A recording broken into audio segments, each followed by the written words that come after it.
Wind, 3 knots, coming out of the east. Distance, 612 meters. Breathing, slow, rhythmic, absolute.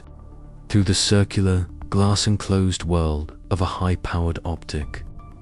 Staff Sergeant Daniel Mercer watches the dust swirl in the unforgiving afternoon sun.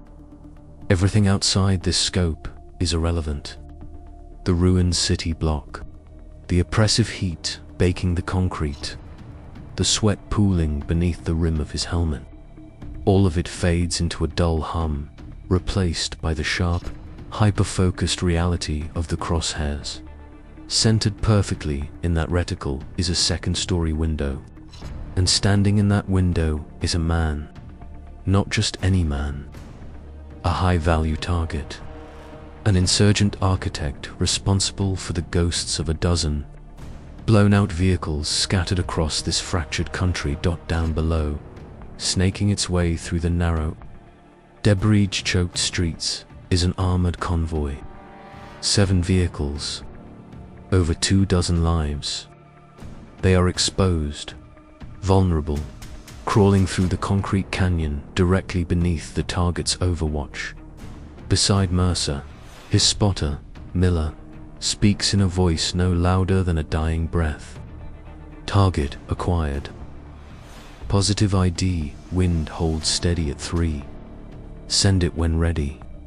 In Mercer's earpiece, the metallic, heavily encrypted voice of command crackles to life. Devoid of emotion, but heavy with urgency. Overwatch 1, this is actual. Target is confirmed. You are cleared hot. I repeat, you are cleared hot. Mercer exhales. His lung capacity bottoms out. This is the valley of the breath. The moment where time stops, the heartbeat pauses, and the world holds perfectly, impossibly still. His finger, resting lightly against the cold steel of the trigger, begins its backward journey. 3 pounds of pressure is all it takes to end a life and alter the course of the day. 2 pounds, 2.5. The man in the window raises a radio to his lips. Mercer stares through the glass. The silence stretches. 1 second, 2 seconds, 3. He doesn't fire. He slowly, deliberately takes his finger off the trigger. Daniel Mercer was not born a weapon. He was forged into one. At 29 years old, he carried the quiet, heavy stillness of a man who had seen too much through a magnified lens. He was a decorated sniper. 2 grueling deployments in environments that chewed up lesser men and spat them out. Beside his name on a classified roster sat a number, 97 confirmed engagements. 97 times he had pulled a trigger and watched a threat, neutralized from a half-mile away. But Mercer wasn't a cowboy. He wasn't a hotshot adrenaline junkie seeking the thrill of the hunt. He was, above all else, a mathematician of life and death. He remembered the sprawling, sun-baked ranges of sniper school. He remembered the grueling hours spent staring at a blade of grass just to see which way the wind coaxed it. But mostly, he remembered Chief Master Sergeant Vance, the grizzled mentor who had taught him the true weight of the rifle. Any fool can pull a trigger. Mercer, Vance had told him on a freezing morning, their breath pluming in the air. The math is easy. The ballistics are a science. But the discipline is an art. You don't shoot because you can. You don't shoot because you're scared. You don't shoot unless you are absolutely, undeniably certain. Once that bullet leaves the barrel, you cannot call it back. It owns you. Make sure you can live with where it lands. Mercer internalized those words. They became his religion. It made him disciplined, calculated, utterly devoid of the emotional static that clouded the judgment of other operators. Yet, there was a crack in the ice. a shadow that lingered in the back of his mind. 6 months prior, during a midnight raid in a hostile sector, Mercer had been providing overwatch. A figure had bolted from a targeted compound, clutching a long, dark, cylindrical object. Command had screamed for an engagement. Mercer had the man dead to rights, but he hesitated, just for a fraction of a second. Something in the man's gait, in the desperate way he clutched the object, felt wrong. He followed through with the shot only when the man turned and raised the object toward the approaching assault team. It was a weapon. It had been justified, but that infinitesimal pause, that tiny flicker of doubt had terrified Mercer. A sniper who hesitates is a sniper who gets his brothers killed. He swore he would never let the static in again. He would trust the math. He would trust the chain of command. Until today, the sniper hide was a masterpiece of urban camouflage. Nestled deep within the shattered remains of a fourth-floor apartment, Mercer and his spotter, Miller, had spent 6 agonizing hours constructing their position. They were set back deep into the room, swallowed by the shadows, firing through a small, jagged hole in a cinder block wall. The air smelled of pulverized concrete, old dust, and the metallic temps of cordite. Their objective was simple on paper, complex in execution: provide overwatch and ensure the safe passage of a heavy armored convoy, delivering critical humanitarian supplies and local diplomatic personnel through Sector 4. Sector 4 was a hornet's nest, a labyrinth of tight alleys, blind corners, and multi-story buildings that offered 1,000 different angles for an ambush. Intel had warned of an elevated threat. Whispers in the shadow networks suggested a high-value targeter, local commander known for orchestrating complex, multi-layered ambush swaths in the area, personally overseeing an attack on this exact convoy. For 2 hours, the city had been unnervingly quiet. Then, Miller's voice broke the silence. Movement. Sector 2. Second-story window of the blue-trimmed building. Mercer shifted his rifle. The world blurred as he panned across the ruined cityscape, snapping into razor-sharp focus as he found the window. Got him. Mercer whispered. The thermal imaging overlaid in his mind matched the target profile. The height, the build, the distinctive traditional scarf wrapped around his face. The man stood dangerously close to the window, peering down at the avenue where the convoy was due to arrive in less than 3 minutes. Heat signature, positive. Target is unaccompanied, Miller reported, his eye glued to his spotting scope. Wind is stable. Background is clean. He's silhouetted against a bare interior wall. If you take him, it's a clean through and through. The convoy's heavy diesel engines rumbled in the distance. A low vibration that Mercer could feel in the floorboards. Command came over the net. Overwatch 1, convoy is approaching the fatal funnel. Do you have eyes on the high-value target? Affirmative, Mercer replied, his voice a flat, deadpan drawl. Target is in the open. You are cleared hot. Take him down before the vanguard crosses the intersection. Mercer settled his breathing. He began the trigger squeeze.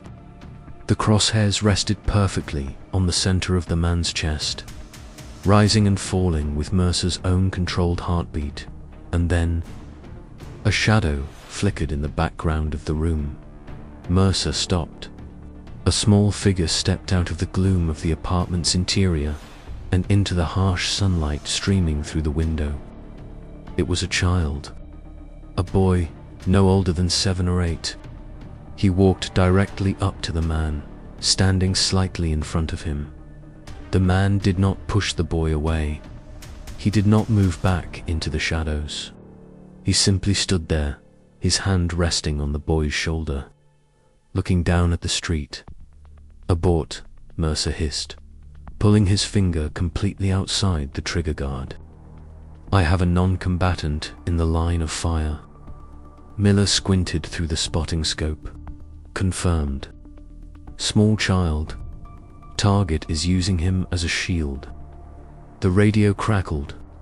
Command's voice was no longer flat. It was sharp, edged with anxiety. "Overwatch 1, what is the delay?" "The convoy is 90 seconds from the kill zone. Engage the target." "Negative, actual," Mercer said, his eyes glued to the scope. "A child has entered the target area. Target is positioned directly behind the non-combatant.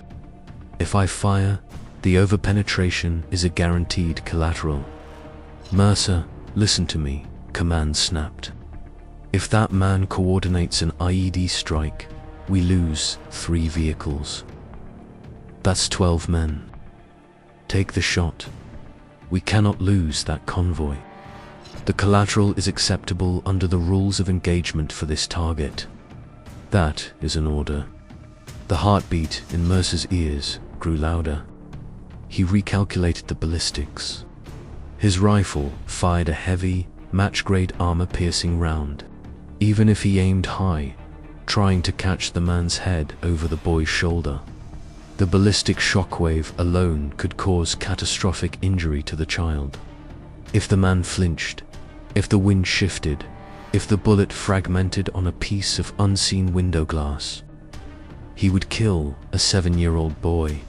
But if he didn't fire, if this man was the triggerman for a daisy chain of IEDs buried beneath the street, 12 of Mercer's brothers would burn alive in their vehicles. The tactical net erupted into a chaotic symphony of overlapping voices. The convoy commander was on the air. "Actual, Vanguard 1. We are seeing suspicious movement in the alleys to our left. Locals are clearing the streets." "Say again." "The streets are suddenly empty. It feels like a setup." The probability of an IED ambush was spiking from a suspicion to a near certainty. "Vanguard 1, push through, maintain speed." Command barked. Then, switching channels. "Overwatch 1, Mercer. The target is on a radio. He is calling the ambush. You have a direct fire order. Take the shot." Beside him, Miller shifted uncomfortably. Sweat beaded on the spotter's forehead. "Mercer," Miller whispered, his voice cracking slightly. "You have to decide. Right now." Time slowed to an agonizing crawl. Every dust mote in the air seemed suspended. The thumping of the convoy engines vibrated against Mercer's ribs. He stared through the scope. The man was speaking into his radio. The child stood perfectly still, looking out at the world with wide, uncomprehending eyes. Mercer's internal monologue deafened him. He remembered the shot from 6 months ago. He remembered the feeling of pulling the trigger on a man holding a weapon, and how easily that weapon could have been a camera, a phone, a loaf of bread. He remembered the sickness in his stomach when he thought he had made a mistake. You don't shoot unless you are absolutely, undeniably certain. Was he certain? He was certain the man was an insurgent. He was certain the man was a threat. But there was something else. Something about the picture that felt entirely, catastrophically wrong. Why was the man standing so close to the window? High-value targets survived by being paranoid. They operated from deep inside rooms, standing on tables to look down at the street without exposing themselves to sniper fire. They didn't stand silhouetted in a frame with a child. It was theatrical. It was a stage tableau. His finger tightened on the trigger. 2 pounds of pressure. A sudden gust of wind ruffled the child's hair. The wind held at 3 knots, shifting slightly to a cross breeze. Through the scope, Mercer watched the man's eyes. The man wasn't looking at the convoy. The man was looking across the street, looking directly toward the cluster of buildings where Mercer was hidden. He was looking for a muzzle flash. Mercer's blood ran completely cold. He pulled his finger off the trigger. "Negative," Mercer said. His voice was absolute, carrying the weight of a judge rendering a verdict. "I do not have a clean shot. I am standing down." The radio erupted. "Mercer, you are directly disobeying a lawful order. You fire that weapon right now, or so help me God, you will face a court-martial before the sun sets. Engage the target." Negative, actual. Command switched channels, their voice frantic. "Vanguard 1, Overwatch has failed to neutralize the threat. Abort the intersection. I repeat, hard right turn. Divert from Route Alpha. Get out of the kill zone." Down below, the heavy armored vehicles groaned as their drivers slammed on the brakes, the massive tires screaming against the asphalt. The lead vehicle swerved violently, taking a blind, unplanned right turn down a narrow side street to avoid the intersection. The rest of the convoy followed suit, breaking formation and abandoning the planned route. They proceeded without sniper neutralization. They were blind, off route, and vulnerable. Mercer braced himself for the court-martial. He braced himself for the sickening sound of an explosion beneath the convoy.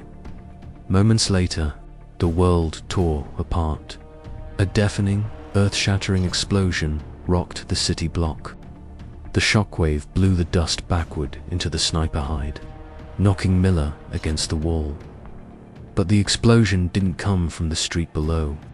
It didn't come from the intersection the convoy was supposed to cross. Mercer threw his eye back onto the scope. 2 blocks down, on the exact path the convoy would have taken had they not diverted, an entire secondary building had collapsed into the street in a massive plume of fire and grey smoke. It was a catastrophic IED, big enough to vaporize 3 armored trucks. But there was no convoy there. The trap had been sprung on an empty street before Mercer could process it. Another sound ripped through the air, the heavy, rhythmic thud of a .50 caliber machine gun. But it wasn't American fire. Mercer snapped his rifle toward the source. High up in a dilapidated water tower, a block away from the man in the window, a massive muzzle flash blinked like a strobe light. A hidden sniper nest, armed with an anti-material rifle, was pouring fire into the smoke of the empty intersection. Suddenly, it all clicked into terrifying clarity. The man in the window wasn't the architect. The man was a low-level pawn. He was bait. The child was forced there to ensure that the American sniper, who the insurgents knew was watching, would hesitate, or better yet, take a compromised shot. If Mercer had fired, the muzzle flash would have instantly revealed his position to the heavy machine gun in the water tower. Mercer and Miller would have been shredded through the cinder block walls in seconds. Worse, the gunshot would have been the signal for the true ambush. The insurgents were waiting for the sniper to engage the bait, knowing the convoy would then push forward confidently into the real kill zone. The building rigged with high explosives, because Mercer refused to shoot. The timeline broke. The convoy aborted. The insurgents, panicking that the trap had been discovered, detonated the primary explosive early, hitting nothing but empty air. Mercer racked the bolt of his rifle. He shifted his crosshairs to the water tower. "Miller," Mercer said, his voice ice. "Wind. 3 knots, holding steady," Miller coughed. Dusting himself off, Mercer centered the crosshairs on the muzzle flash in the water tower. No child, no bait, just a clear, kinetic threat. He squeezed the trigger. The rifle roared. Half a mile away, the heavy machine gun fell instantly silent. The debriefing room back at the forward operating base was sterile, blindingly white, and suffocatingly quiet.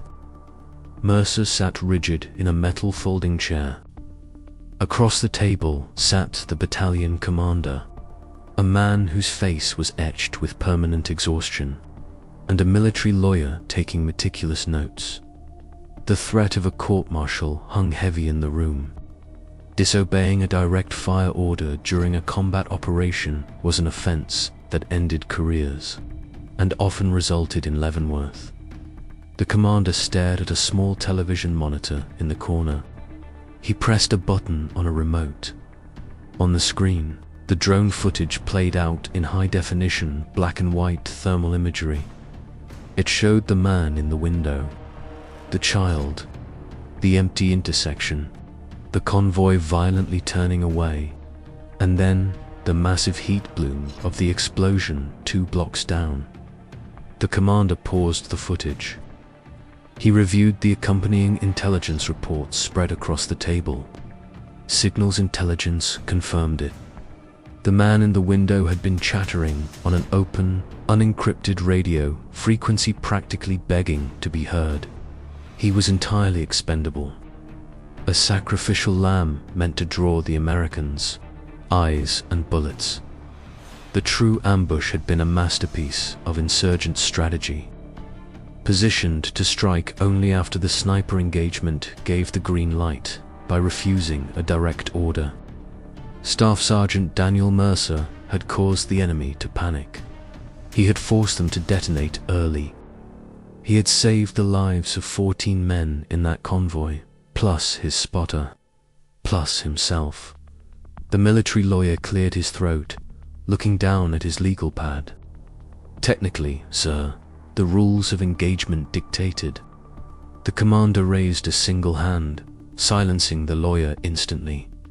He looked up from the files and met Mercer's eyes. The commander didn't smile. He didn't offer a grand speech about heroism or instinct. In the grim calculus of war, survival was often just a byproduct of someone else's mistake.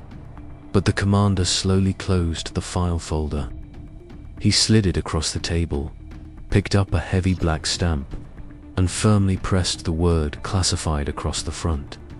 He looked at Mercer and gave a single, slow, quiet nod. No court-martial, no medals, no public glory. Just the silent acknowledgement of a man who understood the impossible weight of the rifle. Years later, the air is crisp, carrying the scent of pine and spent brass. Daniel Mercer, his hair now salted with grey, stands on a civilian long-distance shooting range. The deep lines around his eyes soften as he looks through a spotting scope. Beside him lies a young, eager recruit, adjusting the dials on a precision rifle. The kid is nervous. He's running the math in his head, overthinking the wind, the humidity, the spin drift. The recruit looks up, his eyes filled with a mixture of reverence and anxiety. He knows Mercer's legend. He knows the stories whispered in the barracks. "Sergeant Mercer?" the young man asks, his finger hovering uncertainly near the trigger guard. With all the variables, the wind, the drop, the adrenaline, how do you ever really know when it's the right time to shoot? Mercer steps back from the spotting scope. He looks out over the vast, empty expanse of the range, his mind briefly flashing back to a hot, dusty room and a small boy standing in a window. He looks down at the recruit, his voice calm, steady, and profound. "You don't learn when to shoot, son." Mercer crosses his arms. "You learn when not to."